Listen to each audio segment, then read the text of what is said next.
Hello, everyone. My name is Jalessa Williams Turnquest. I just recently got married. I am 35 years old. I am a life insurance broker. I am a daughter of two wonderful parents who are still together, and I'm the fifth child, the most responsible one. Can you share a childhood memory that still brings you joy, that makes you happy when you think back to it? So, one childhood memory that brings happiness to my thought process is when I was living in Detroit, Michigan. I had to be around 11, 12. And me and my best friend, we were looking for a nail shop. My mama was like, it's okay that you and your friend go to the nail shop. And I left the house and we literally got lost in the city that we drive around in all the time. So we realized that the city is totally different when you walk. And so just walking around with her and exploring the city, we ended up we never found the nail shop. That's one thing. For two, we ended up going to my other best friend's house at the time. And so just exploring the city in a childlike form in a city like Detroit was enjoyable because it was like a full free spirit. There was nothing that anybody could tell us to do or not do. We went to Little Caesars, grabbed a slice because back then that's when Little Caesars sold slices. They were $1.99. We went to the corner store, got a Faygo peach. That was 99 cents. And we just had a ball that day. We got lost. We didn't know where we was going, but we ended up at our other best friend's house, which was way across the city. And don't ask me how we got. What is one of the most meaningful compliments you received, and why did it stand out to you? I would say this past weekend on Saturday, I am a BSC in my organization, which it just means base shop coordinator. And I had worked behind the scenes at our annual conference. And my marketing director came to me and my best friend, and him and his wife gave me and her flowers. But I think the biggest compliment was being seen. A lot of times we do a lot of work and we don't think we're being seen. It's always okay to hear it verbally, but I think the flowers made it more real. And I was told that basically I am the glue of the organization, and without me, things can go differently.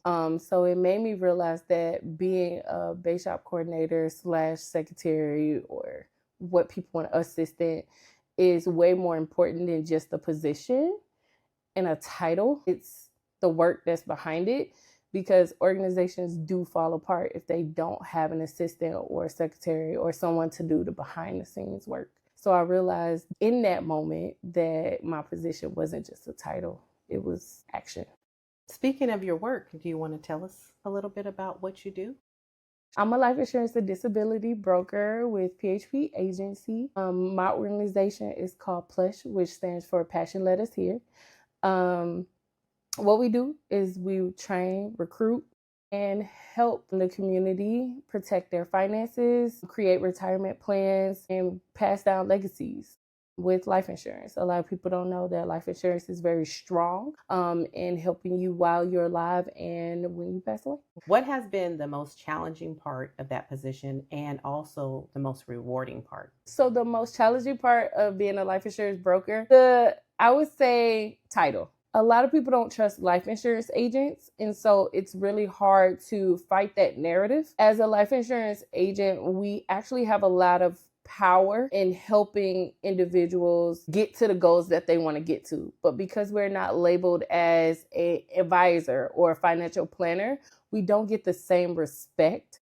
But what we do is we protect your money, we grow your money, and we also protect your life, which is just as important as somebody managing your money or moving your money around so you can have investments. The most rewarding part is getting someone covered who has been told over and over again that they're uninsurable. I think just being able to give somebody the opportunity to receive that joy has been a plus. And also our older community, so people 45 plus feel like they don't have a chance at life insurance. And so giving somebody that opportunity and that chance is such a win in my book, but also a win in their book because now they're protected either for life or for a term. And so just giving somebody an opportunity that they never thought they had. Who in your life has had the biggest influence on who you are today and how? My mom. So I just had this conversation kind of with her. I never forget, there was a time my mom asked me, and this was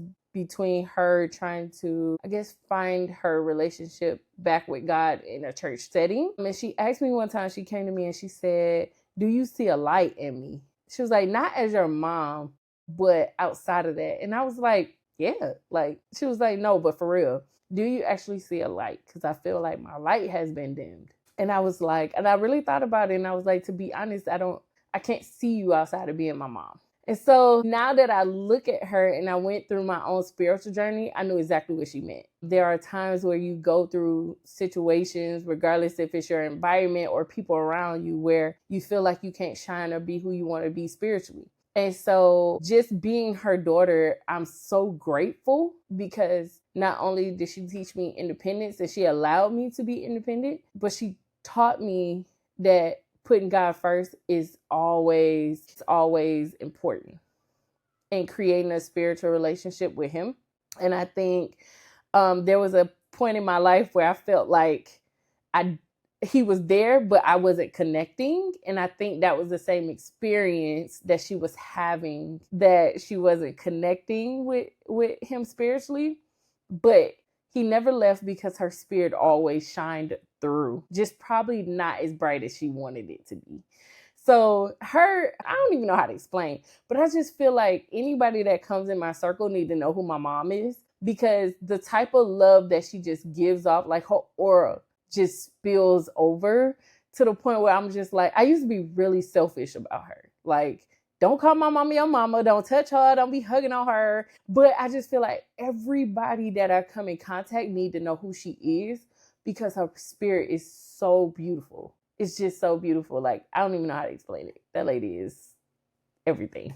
I love that. What is a painful experience that you went through that you don't mind sharing with us that you never thought you would recover? So the thing that comes to my mind first is me being fired from Waffle House. So Waffle House was my very first like real adult job. I had graduated. I got this job. I was like, I'm going to retire at age 34. This is where I want to be. This is my goal. And I don't think I was ready for how difficult it was going to be a manager over an entire restaurant with no assistant managers, nothing. You're on call 24/7. You have 2 days off. And it was stressful during my time there. I loved all my employees, and that could have been my downside, but I also respected them and their positioning in life. And because I feel like God gave me a gift to see people and see things and see spirits, I knew that there were some people that just wasn't able to absorb love, respect in that type of way. But I just went on about my daily challenges and being a manager and experiencing that, because of course, first real job, right?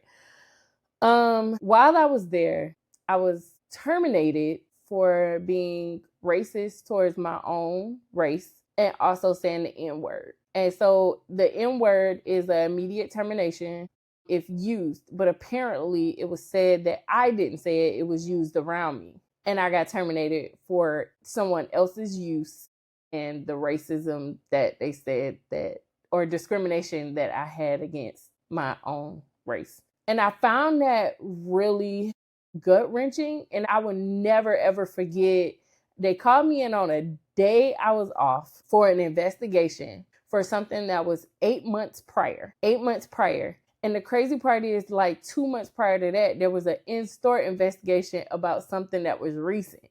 And I'm like, this doesn't make sense to me. So I'm sitting there, and I'll never forget, it was this lady who was higher up, and she looked at me in the meeting while I'm sitting there with her, I think maybe 2 other people, and then it was my division or regional manager that was sitting on this side of me, and I'm sitting here, and she looked up at me while she was writing her notes and just did this. Like, and I said, So you already said I was fired before I even opened my mouth, which is crazy to me because I was like, how did not anybody else see that? And why are you even asking me questions if you wanted to pre-fire me? And so I really didn't know the process then. I was just kind of like going with the motions, but I felt spiritually that it was coming because I didn't think God wanted me there anymore. But to be fired in that manner and judged in that manner was something that I totally was left field for me.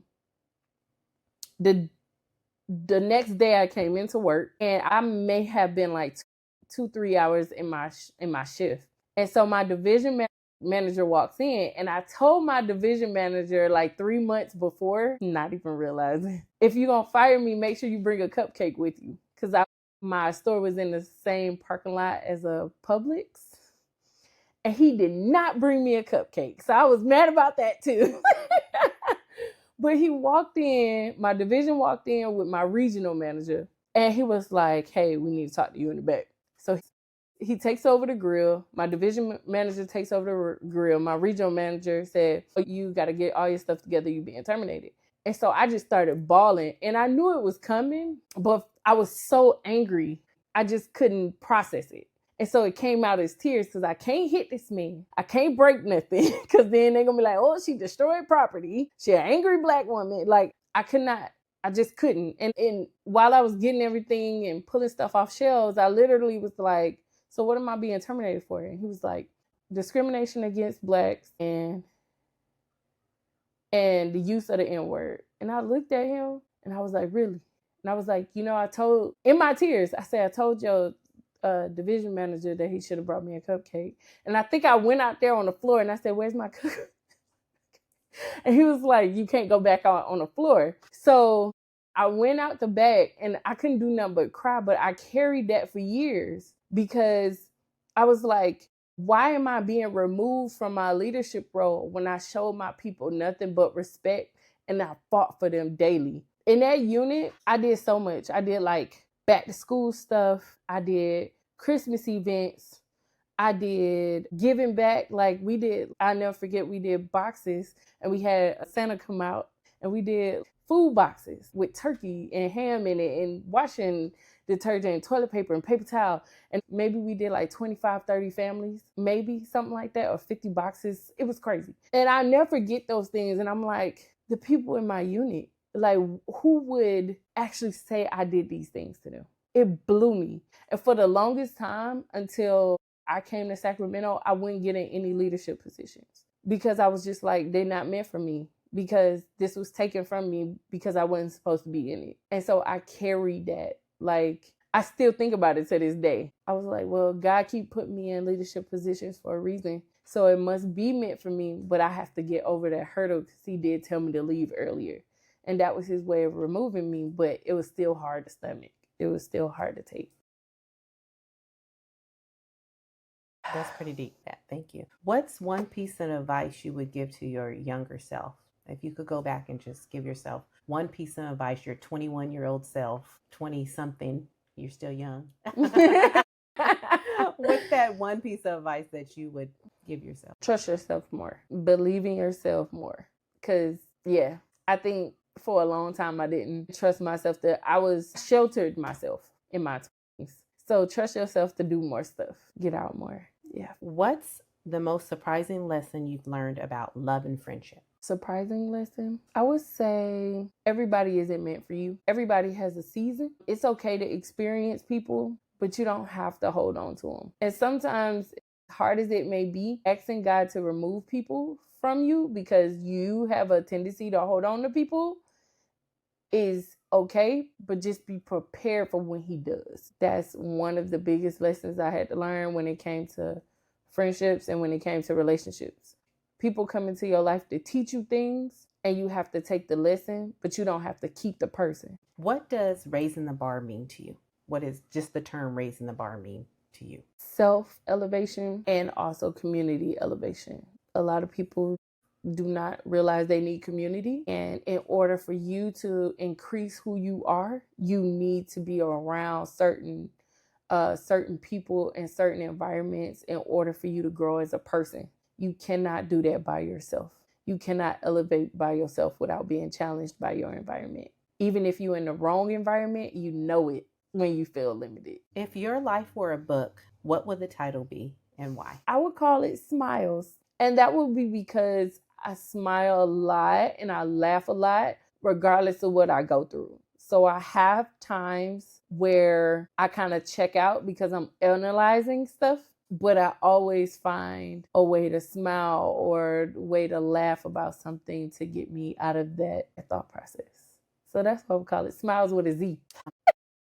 If you can go back in time and learn from a historical person or figure, someone that you can be in a room with, grow with, or get to gain their knowledge, who would that be and why? It would definitely be Eleanor Roosevelt. Reason being is because I crave to be that outspoken, but my spirit love helping people and changing the world with my voice and with my beliefs and with my courage. Sometimes my courage is a little weak, but at the same time, like her ability to freedom, I call them freedom riders, but her ability to freedom ride for anybody makes her so powerful. And she ran the White House, like behind the scenes.